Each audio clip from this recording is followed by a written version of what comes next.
Admiral Jake Morrison stood at the wide window of his command ship looking out at the dark space around Earth. The stars looked the same as they always had, but something felt wrong today. His coffee cup sat cold in his hands as he watched the distant lights of the space stations that circled his home planet. The communication officer turned around quickly in her chair. "Admiral, we have something strange on the sensors," she said with worry in her voice. Lieutenant Kate Johnson had been working the night shift for 3 years and had never sounded this nervous before. Her fingers moved fast across the control panel as numbers and colors flashed on her screen. Jake walked over to look at what had caught her attention. The sensor display showed empty space at first, but then small dots began to appear at the edge of their scanning range. The dots were moving toward Earth, and they were big, much bigger than any human ship that had ever been built. "How many contacts do we have, Kate?" Jake asked as he leaned closer to the screen. The dots kept appearing one after another like someone was dropping stones into a pond. Each new contact made the situation more serious. 37 ships so far, Admiral, and more keep showing up," Kate replied. Her voice was steady now, but Jake could see her hands shaking slightly as she worked. "They are coming from the direction of the outer planets, and their technology does not match anything in our databases." Jake pressed a button on his command chair that would connect him to Earth Defense Command. General Rick Barnes answered immediately. Even though it was 3 in the morning back on Earth, the general had probably been waiting for this call ever since the deep space warning systems had started sending alerts. "Rick, we have visitors, and they are not here for a friendly chat," Jake said into his communication device. "I need you to wake up everyone who matters and get them to the situation room. This is not a drill, and this is not some lost merchant ship." The general's voice came back clear and serious. "How bad is it, Jake, and what are we dealing with here?" "Unknown alien vessels approaching Earth in formation. At least 40 ships now, and they are all bigger than our largest carriers," Jake answered. "I am sending you the sensor data now, but you should know that their energy signatures are off the charts." On the main screen of Jake's ship, the alien vessels finally came close enough to see clearly. The ships were made of some kind of crystal material that seemed to glow with its own light. They had no visible engines or weapons, but they moved through space with purpose and speed. Each ship was roughly the size of a small city, and they all looked exactly the same. Dr. Kevin Hayes sat in his underground laboratory beneath the Rocky Mountains, surrounded by artifacts that he had been studying for 20 years. The objects on his desk had been found in caves and deep ocean trenches all over Earth. Most scientists thought they were just interesting rocks, but Kevin knew better. The patterns carved into their surfaces were too complex and too organized to be natural. When the emergency alert came through on his computer, Kevin was examining a piece of the crystal material under his best microscope. The alert told him about the alien ships approaching Earth, but what really got his attention was the description of their construction. The ships in space were made of the same crystal material that sat on his desk. Kevin's hands moved quickly across his keyboard as he pulled up 30 years of research data. The artifacts had been found all over Earth, but they all shared certain characteristics. They all contained complex internal structures that looked like computer circuits. They all gave off small amounts of energy that human technology could barely detect. Most importantly, they all seemed to be waiting for something. Commander Lisa Brooks received the emergency call while she was having dinner with her family in Washington. As Earth's chief diplomat, she had handled first contact situations before, but never with this many unknown ships. The aliens who visited human space usually sent one small vessel with lots of advance warning and peaceful intentions. Lisa kissed her husband and children goodbye and drove quickly to the government building where Earth's leadership was gathering. The situation room was already full of military officers and government officials when she arrived. Everyone was talking at once, and the stress in the room was thick enough to cut with a knife. "What do we know about their intentions?" Lisa asked as she took her seat at the large table. The main screen showed a live feed from Admiral Morrison's ship with the alien vessels clearly visible in the distance. General Barnes looked tired despite the early hour. "They have not responded to any of our communication attempts. We have tried every frequency and every language in our databases. Either they cannot hear us or they are choosing not to answer." The alien fleet stopped moving when they reached the orbit of Earth's moon. The crystal ships arranged themselves in a perfect geometric pattern that surrounded the planet like a cage. Each ship took its position with mathematical precision and then simply waited. No weapons appeared and no threats were made, but the message was clear. Jake Morrison watched from his command ship as the alien vessels completed their formation. His military training told him this was a blockade designed to prevent anyone from leaving or entering Earth's immediate space. Whatever these aliens wanted, they planned to take their time getting it. The silence lasted for 6 hours. Earth's governments tried everything they could think of to establish communication, while the alien ships hung in space like glowing monuments. Scientists worked frantically to understand the technology they were seeing, while military leaders prepared for the worst possible outcomes. When the aliens finally spoke, their message came through every communication device on Earth at the same time. Radios and televisions and computer screens all carried the same words in perfect English. The voice was calm and emotionless, like someone reading from a prepared script. "We are the Valdori, and we have returned to reclaim what belongs to us. The planet you call Earth was seeded by our ancestors millions of years ago. Your species has grown here without permission, and your time as inhabitants is now finished. You have 30 of your solar rotations to evacuate all human settlements and return this world to its rightful owners. We have been patient during our long absence, but our generosity has limits. Comply with our demands or face the consequences of your continued trespass." The message repeated 3 times, and then the alien ships went silent again. Earth had been given an ultimatum and 30 days to abandon the only home humanity had ever known. The news of the alien ultimatum spread across Earth faster than any wildfire in human history. Television screens showed the same scenes in every country as millions of people looked up at the night sky and saw the glowing alien ships with their own eyes. The crystal vessels were visible even in daylight as bright stars that should not have been there. Captain Ryan Murphy sat in the command center beneath Luna Base, watching the chaos unfold on Earth below.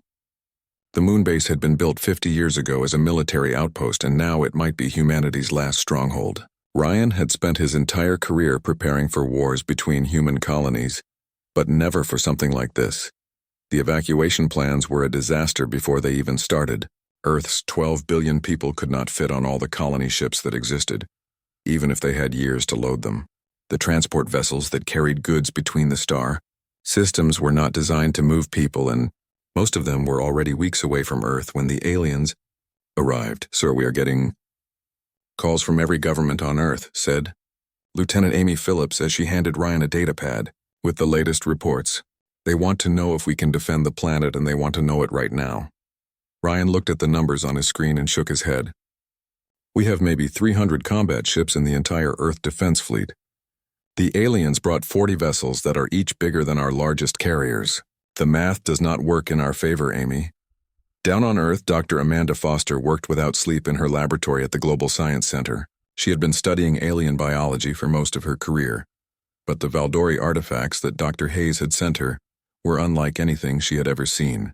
The crystal material seemed to be alive in some ways, but it followed rules that made no sense.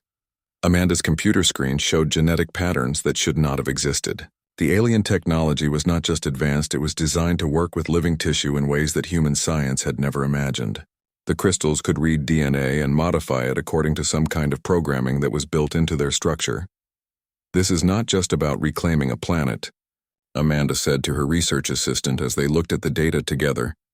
"These things can rewrite the genetic code of every living creature on Earth. They are not here to move in with us, they are here to replace us completely." The assistant's face went pale as he understood what Amanda was telling him. "You mean they plan to kill everyone and start over?" "Worse than that," Amanda replied. "They plan to turn everything on Earth into whatever they want it to be.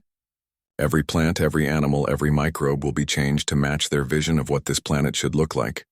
Humans will not just be extinct, we will never have existed at all." Lieutenant Colonel Ben Carter stood in the war room at North American Defense Command looking at holographic displays that showed Earth's military assets. The planet had defensive weapons platforms in orbit and missile bases on the ground, but everything was designed to fight other humans, not aliens with unknown technology. "General Barnes, we need to know what their ships can do before we make any plans," Ben said as he pointed to the tactical display. "Our weapons might bounce off their hulls like toys, or they might punch right through. We have no way to know until we try." General Barnes rubbed his tired eyes and nodded. "I know, Ben, but if we shoot first, we might start a war we cannot win. If we wait too long, we might not get a chance to fight at all." Either choice could doom our entire species. The first test came when a small probe was launched from Luna Base toward the alien fleet. The probe carried sensors and cameras, but no weapons of any kind. It was humanity's way of saying they wanted to learn more about their visitors without starting a fight. The Valdori response was immediate and terrifying.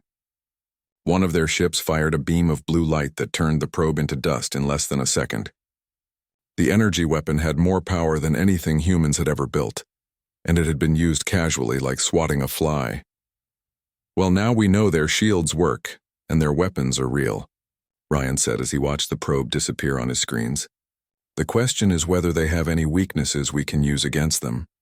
Maria Santos had been working as a maintenance engineer on Deep Sea Platform 7 for 3 years when the aliens arrived.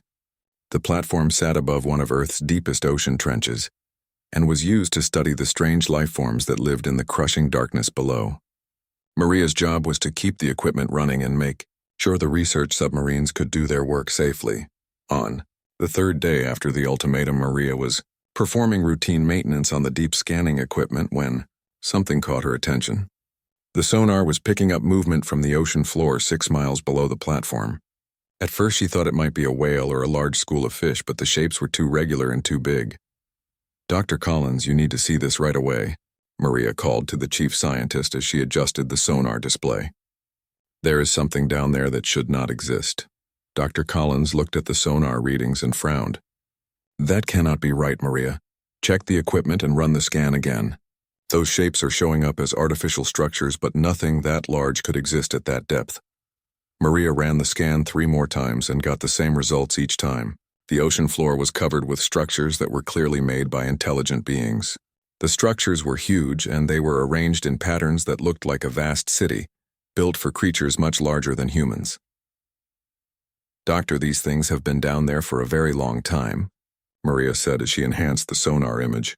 "The sediment buildup suggests they are millions of years old, but they are starting to show signs of activity." Back in his underground laboratory, Dr. Kevin Hayes made a discovery that changed everything he thought he knew about the alien artifacts. The crystal pieces on his desk had started glowing brighter ever since the Valdori ships arrived. The energy readings were climbing every hour, and the internal patterns were shifting like living circuits. Kevin connected one of the artifacts to his most sensitive analysis equipment and nearly fell out of his chair when he saw the results. The crystal was not just giving off energy, it was receiving signals from somewhere else. The artifact was talking to something, and that something was talking back. "This is not an old piece of alien technology," Kevin said to himself as he stared at his computer screen. "This is an active communication device, and it has been waiting here on Earth for its creators to return." The implications hit Kevin like a physical blow. If the artifacts were still active, then the Valdori had left them behind for a reason. They were not just claiming Earth as their ancestral home. They were activating systems that had been sleeping for millions of years. Whatever those systems were designed to do, it would happen whether humans left the planet or not. Kevin grabbed his emergency communication device and called Admiral Morrison directly. "Jake, you need to get every government leader on Earth to listen to this. The aliens did not just seed this planet with life, they left behind a control system. They can activate it remotely, and we have no idea what it will do when they turn it on."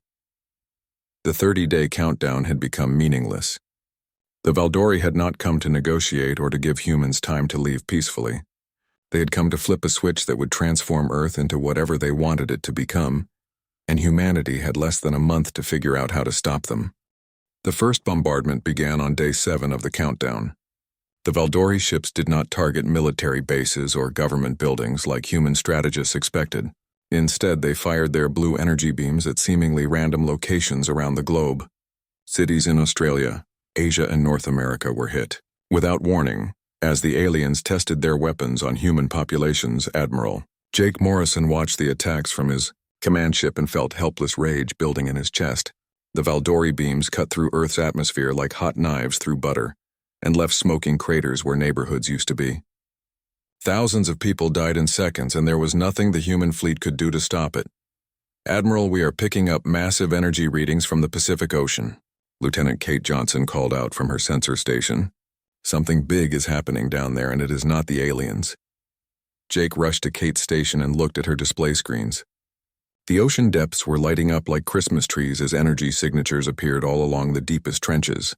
Whatever Maria Santos had found on Deep Sea Platform 7 was waking up, and it was not alone.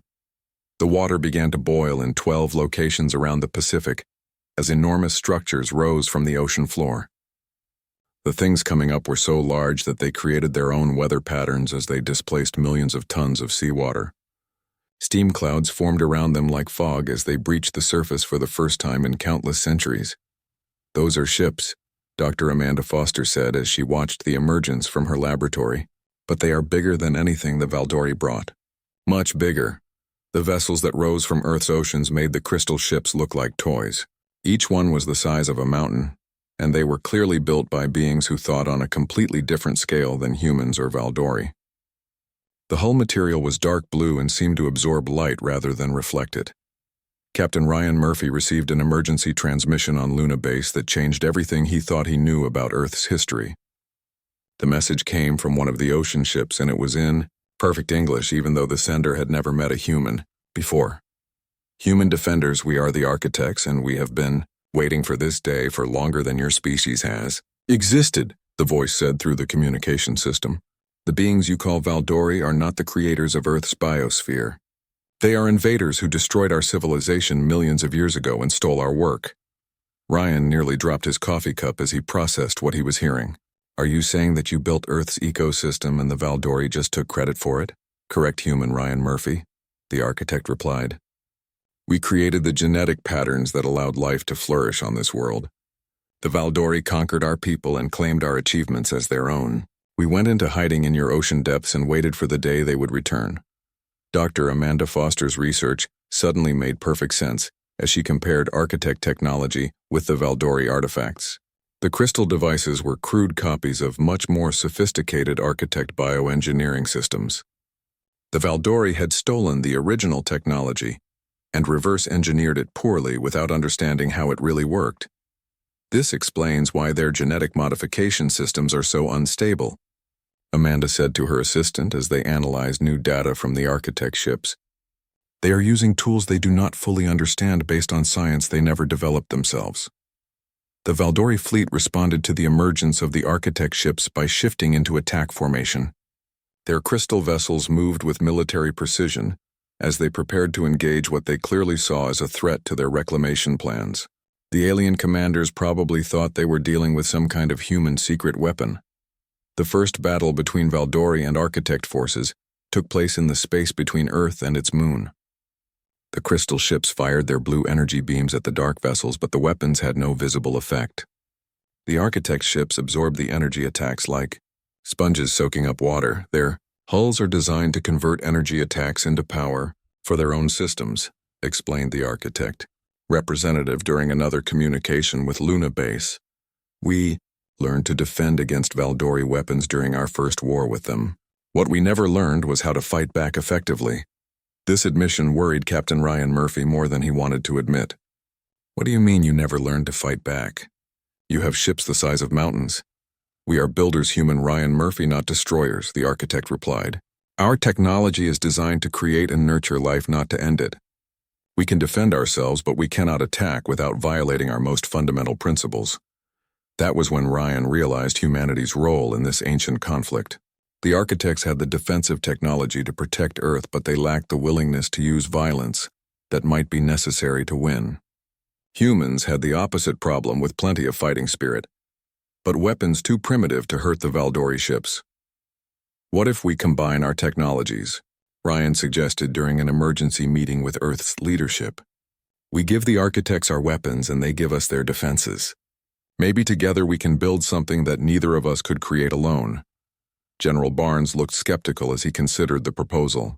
"Ryan, we are talking about trusting our entire species to aliens we just met. How do we know they are telling the truth about being Earth's original creators?" Dr. Kevin Hayes provided the answer from his laboratory in the Rocky Mountains. His analysis of the crystal artifacts had revealed their true purpose as communication devices between the Valdori fleet and hidden control systems on Earth. But when he compared their technology to samples from the architect ships, the differences were clear. The architect technology is seamlessly integrated with Earth's natural systems, Kevin explained during a video conference with the military leadership. The Valdori devices are parasitic additions that disrupt natural processes. Everything the architects told us checks out scientifically. The decision to ally with the architects was made in less than 24 hours, as Valdori bombardment of Earth's cities continued. Engineer Carlos Rodriguez led the first team of humans to board an architect vessel and begin the process of technological integration. The inside of the architect ship was unlike anything Carlos had ever seen. The corridors were filled with flowing water, and the walls seemed to be alive with patterns of light that moved like living things. The architects themselves were tall, blue beings who looked more like living water than solid creatures. "We will teach you to build defenses that can protect your people," the lead architect told Carlos, as they walked through halls that seemed to reshape themselves around their presence. "You will teach us to build weapons that can stop the Valdori without violating our ethical constraints." The collaboration began immediately as human engineers worked alongside architect biotechnicians to create hybrid technologies.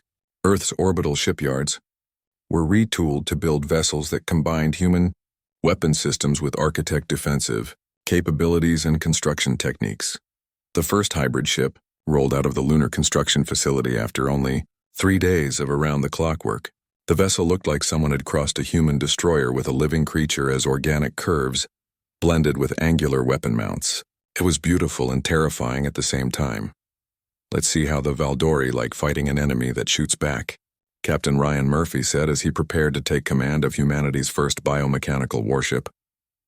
The real war for Earth was about to begin, and this time the defenders had allies who understood their enemy better than anyone else in the galaxy. The first real battle started when Captain Ryan Murphy took his new hybrid ship into combat against a Valdori patrol near Mars.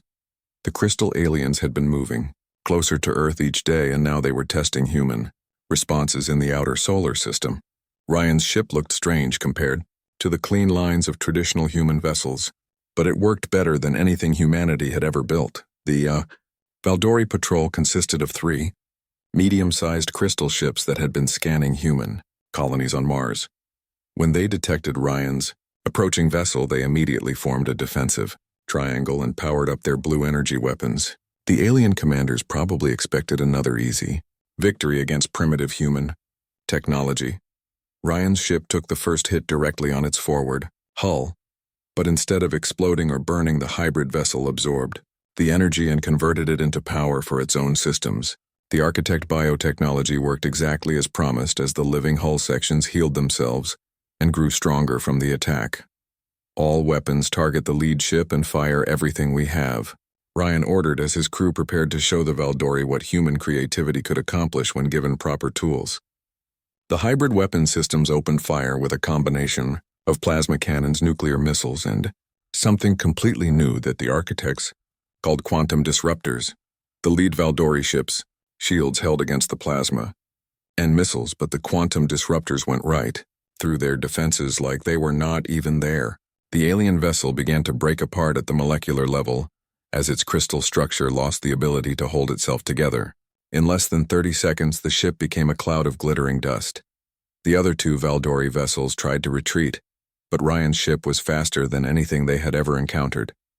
The hybrid propulsion system used both human fusion drives and architect biomechanical thrusters that could change direction instantly without following normal physics. The fleeing aliens were caught and destroyed before they could warn their fleet about humanity's new capabilities. Back on Earth, Sergeant Amy Phillips discovered something important about Valdori ground tactics during the defense of New Geneva. The aliens had landed troops in the Swiss Alps and were trying to capture one of Earth's main communication centers. Amy's squad was supposed to hold them off until reinforcements arrived, but the Valdori soldiers were unlike anything in human military databases. The alien troops moved in perfect formation and followed predetermined attack patterns that never changed even when circumstances required adaptation. They were incredibly effective against opponents who fought according to standard military doctrine, but they could not handle chaos or unexpected tactics. "Johnson, take your team around the left flank and make as much noise as possible." Amy ordered her soldiers as Valdori forces advanced up the mountain toward their position. Rodriguez set up an ambush on the right side, but do not engage until they are completely committed to attacking our main position. The Valdori assault came exactly as their computer models predicted it should. The alien soldiers advanced in 3 neat columns, while providing covering fire for each other according to tactics that had worked perfectly on dozens of other worlds. They expected human defenders to either retreat or meet them with organized resistance. Instead, Amy's squad hit them with what military historians would later call controlled chaos. Johnson's team attacked from an unexpected direction while making loud noises and setting off explosions that served no tactical purpose except to confuse the enemy. Rodriguez's group waited until the aliens were focused on the main defensive position and then attacked their supply lines with improvised weapons. The Valdori soldiers could not adapt to the random nature of human tactics. Their programming told them to respond to threats in specific ways, but Amy's people were not following any recognizable pattern. When the aliens tried to regroup and establish new formations, the humans would attack from a completely different direction or simply disappear into terrain that should not have provided adequate cover. These things fight like robots. Amy reported to headquarters after her squad had successfully driven off the Valdori landing force. They are very good at what they do, but they can only do what they were programmed for. Hit them with something unexpected and they just stand there trying to process what happened. Dr. Nathan Brooks made an even more important discovery about Valdori psychology while studying the wreckage of destroyed alien ships. The crystal beings operated as a collective consciousness that shared information instantly across their entire fleet. This gave them perfect coordination, but it also created a weakness that humans could exploit. Nathan's background in xenopsychology had taught him that collective minds were often vulnerable to information attacks. If you could introduce false or contradictory data into their communication network, you could disrupt their decision-making processes. The problem was finding a way to get human information into the Valdori data stream. The solution came from an unexpected source when Nathan realized that Earth's internet was already doing exactly what he needed. The chaotic mess of human digital communication contained every kind of information possible, including massive amounts of data that was completely contradictory or simply wrong. Most humans had learned to filter this chaos, but an alien collective mind might not know how. We are going to weaponize our own internet, Nathan explained to a room full of military officers and government officials who looked at him like he had lost his mind. The Valdori communication system is designed to process organized logical information.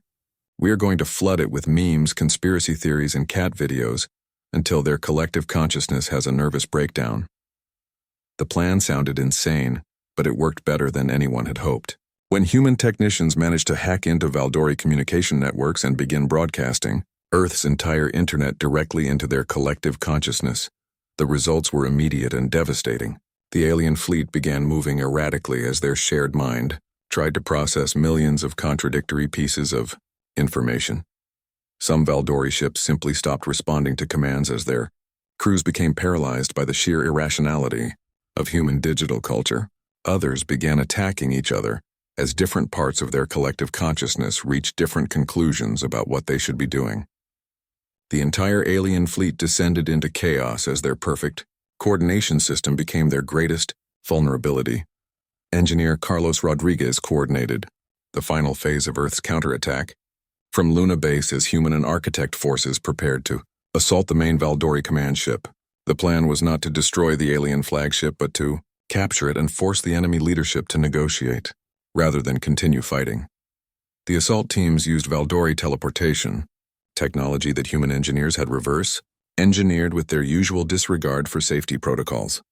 Instead of the careful, controlled teleportation that the aliens preferred, the human version was fast, cheap, and only slightly more dangerous than jumping out of an airplane without a parachute. 12 teams of human soldiers appeared simultaneously throughout the Valdori command ship, carrying devices that would convert the vessel's power systems into massive electromagnetic pulse generators. The aliens had spent so much time dealing with the internet attack that they never noticed the boarding parties until it was too late. "Remember, people, we want prisoners, not corpses," Carlos radioed to the assault teams as they spread throughout the enemy ship. "These crystal heads are going to tell us everything they know about their technology and their plans for other human worlds. The capture of the Valdori flagship marked the turning point in the war for Earth. The aliens who had seemed so superior just days before were now retreating toward the edge of the solar system while their command structure collapsed under the weight of human unpredictability. The species that had conquered dozens of worlds had finally met an enemy they could not understand or defeat. The Valdori commander sat in the detention cell aboard Luna Base looking nothing like the terrifying alien conqueror that humanity had feared just weeks before. Without its biomechanical armor, the creature appeared fragile and almost helpless as it stared at the walls with large blue eyes that seemed to hold centuries of sadness. Admiral Jake Morrison entered the cell with Dr. Amanda Foster and Commander Lisa Brooks to conduct what might be the most important interrogation in human history. The fate of Earth and possibly dozens of other worlds depended on understanding why the Valdori had become conquerors and whether they could be stopped permanently. "Your fleet is retreating and your command ship is captured," Jake said as he sat across from the alien prisoner. "Your invasion has failed and your people are scattered across the solar system. The question now is whether we can find a way to end this conflict without destroying each other." The Valdori commander looked up with those sad blue eyes and spoke in a voice that was barely above a whisper. "You do not understand human Jake Morrison. We cannot stop even if we wanted to. The hunger drives us forward, always forward, until we find what we have lost or until we die trying to reclaim it." Dr. Amanda Foster leaned forward with genuine curiosity in her expression. "What hunger are you talking about, and what did you lose that was so important?" The alien story came out slowly like water dripping from a broken pipe. Millions of years ago, the Valdori had been peaceful creators, much like the architects who still lived in Earth's oceans. They had worked together to seed worlds with life and had taken joy in watching new civilizations grow and develop their own unique cultures. Everything changed when they encountered the Devourers, a species that existed only to consume and destroy. The Devourers had swept through Valdori space like a plague, turning beautiful garden worlds into lifeless rocks. The Valdori had tried to fight back with their peaceful technology, but creation could not stand against pure destruction. "We became what we fought against," the commander continued as tears that looked like liquid crystal rolled down its face. "To defeat the Devourers, we had to learn their ways. We had to become conquerors ourselves because only strength could protect what we valued. But once we started down that path, we could not find our way back." Commander Lisa Brooks felt something she had not expected during this interrogation. She felt sorry for the alien who had tried to steal Earth from humanity. "So you have been running from the Devourers for millions of years and conquering other worlds to build strength for a fight that might never come. The Devourers still exist somewhere in the darkness between galaxies," the Valdori commander replied. "They will return eventually, and when they do, we must be ready. Every world we control gives us more resources, more soldiers, more technology to use against them when they come back." Engineer Carlos Rodriguez had been listening to the interrogation through the communication system, and now he entered the cell with an idea that might change everything. What if there was another way to fight the Devourers without becoming like them? What if you could return to what you used to be and still have the strength to protect yourselves? The alien commander looked at Carlos with something that might have been hope. "Impossible, human Carlos Rodriguez. We have tried for countless centuries to find such a path, but creation cannot defeat destruction.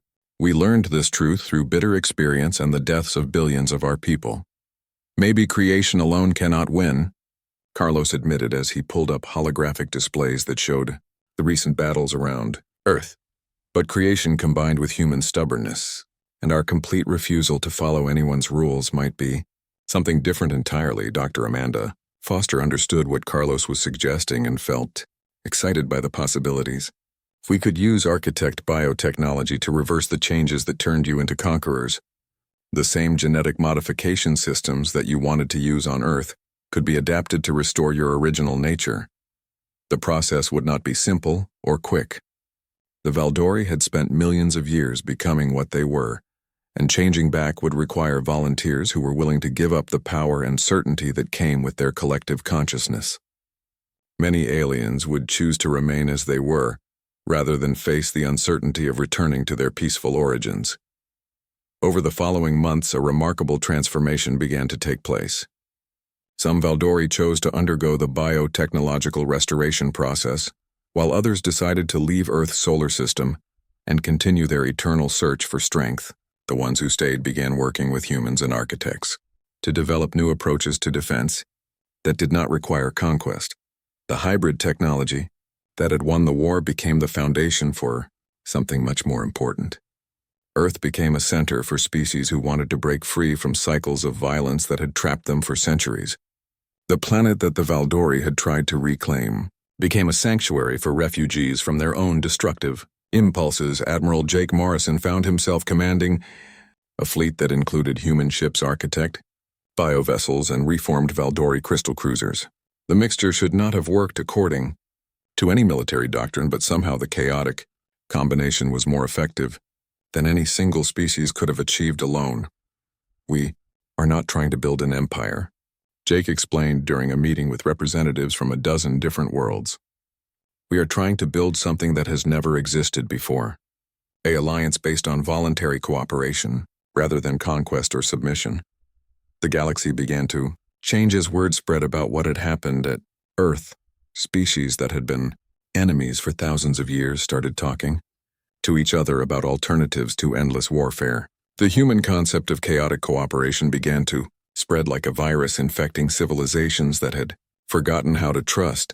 Dr. Kevin Hayes continued studying the ancient artifacts, but now he worked alongside Valdori, scientists who could explain what the crystals had originally been designed to do.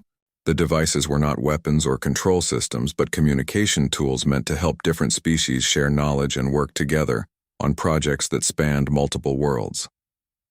"The irony is perfect," Kevin said to his research team as they examined a fully restored Valdori artifact. They spent millions of years trying to reclaim what they thought they had lost, but what they really lost was the ability to work with others. They already had everything they needed, but they had forgotten how to use it. The threat of the Devourers still existed somewhere in the dark spaces between galaxies, but now there was hope that when they returned, they would face something they had never encountered before. Not another empire built on conquest and fear, but a chaotic alliance of species who had learned to combine their different strengths. Maria Santos looked up at the night sky from Deep-Sea Platform 7 and smiled as she watched the lights of ships from a dozen different worlds. Earth had become exactly what the Valdori claimed it was supposed to be, a garden world where life could grow and flourish. The difference was that now everyone was invited to help tend the garden, instead of fighting over who owned it. The humans had not just defended their home planet, they had transformed the entire concept of what it meant to be strong. Power no longer came from controlling others, but from learning to work together.